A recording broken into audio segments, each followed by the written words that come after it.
Hey, so this is a video that I referenced in my previous video, the video that I made the Doomslayer mask in, which is just sitting right here.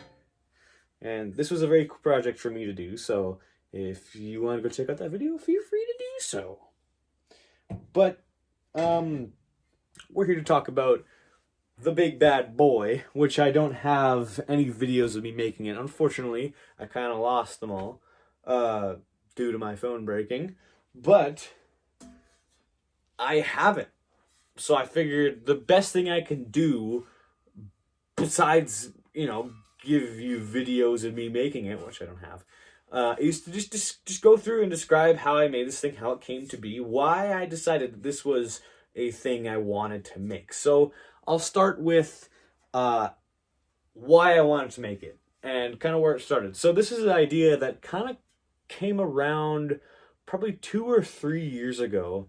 I didn't end up making it until very late because I was set back by, number one, my personal abilities, but also getting the mask to look cool first on a piece of paper and then in real life, which was just a monstrous task for me to figure out because I didn't even know how the horns were going to go on, and I had so many different ideas. And I was going to make it out of the garbage steel I usually made my masks out of because I didn't really think about ever, making my masks out of steel that was weldable because that wasn't part of it. But now it is. So here we are. Anyways, this kind of came about because at the time I was thinking about making this, I was kind of making short stories around the masks that I was making. So I kind of made masks, put characters to them. They're all in the same kind of or same universe, and this was one of the characters that I wanted to do. This one I deemed, his name is the Warlord, which I don't know if that'll stick around, but basically why I called him that is because he's kind of the pack leader. He is the the biggest character in that series, if you want to call it that. But yeah, that's how this came about.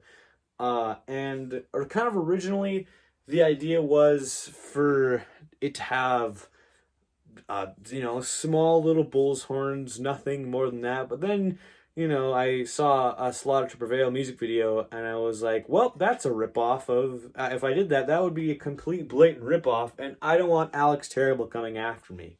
So I just decided to go big. I went probably as big as I should have went. I couldn't have gone any bigger than this. I thought about it, and I was like, no, this is as big as I want it to be. But how I made this, same idea as a lot of the other masks, especially if they have different shapes. And this is the same shape as, my standard mask design, but obviously it has the teeth, so it is a little bit different. But basically how I did this, and the same as I do all of my new masks, is I made a cardboard template to start off. So I cut out a cardboard template very similar to this, obviously, which is just the standard mask design, but then I drew teeth onto it and I cut the teeth out, and that's what this is. This is the exact template I used. I just laid this on a piece of 12-gauge steel, traced it out, and then cut it out with an angle grinder and a die grinder because the teeth, I just needed a smaller zip disc. But yeah, that's how this kind of how I made the mask part of this mask. And quick little tip, if you're wanting to build a mask, kind of similar to this with the teeth, don't draw teeth over the whole thing. Just draw teeth for half of it, fold it over, and then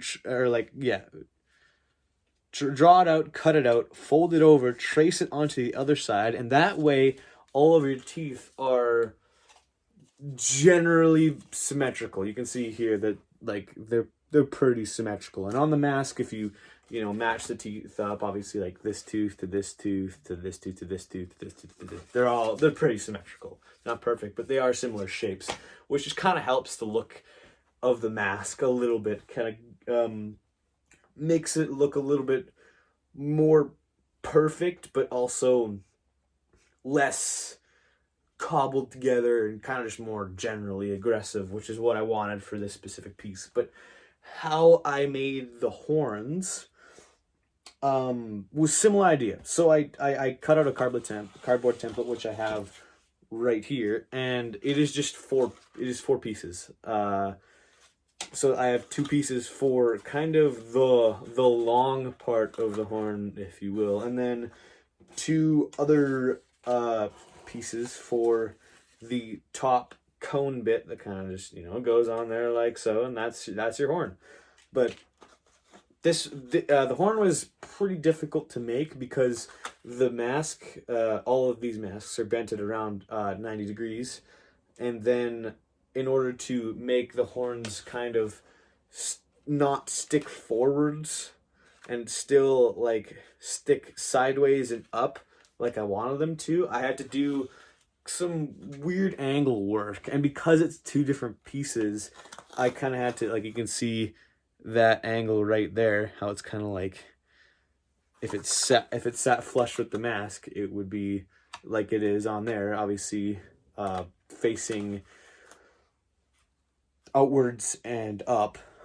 But basically what I did to do this, and just like a quick little tip, is you cut out one half of it. I think this half I cut out first. This is the front part of the horn, I believe. So it would be like that. Yeah. So like kind of like that. You can't really see.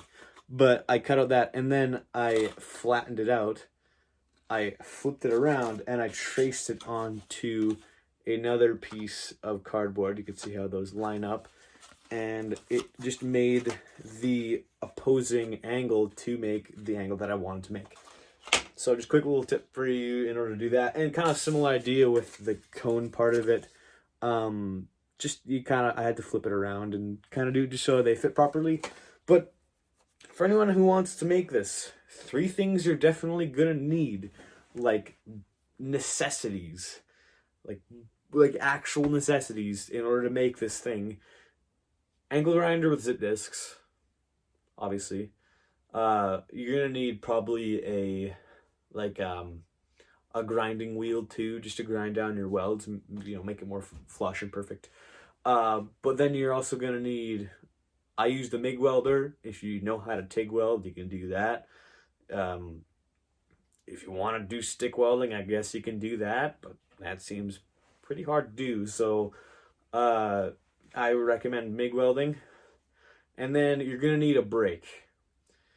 Like a good metal brake to bend 12 gauge steel. Because without a brake, this would have been absolutely... I don't think it would have been impossible, but it would have just been atrocious to build. So basically what a brake does is it gives you leverage in order to bend a piece of steel at a particular angle this straight. Because if I would have heated up this piece of metal, let's say, and went to bend it, it wouldn't have been this straight, and also it would have been way more difficult for me to do. So you're gonna probably need a brake. I definitely recommend it. I had access to one at the time that I was making this, so that made my job very easy. But if you can afford one to make masks like this, definitely do so, because it is a very, very nice tool. But yeah, that's kind of how this thing was made. I wanted to kind of keep this video short. Actually, I forgot one thing, the finish. So this is bare steel. There's not a lot going on. I kind of heated up the bottom jowls just to give them some more darkness, and like a little bit on the top teeth too, but definitely on the bottom jaw just to give it a little darkness. And then this is not clear coated whatsoever. There's no clear coat on this. I'm gonna wait and kind of let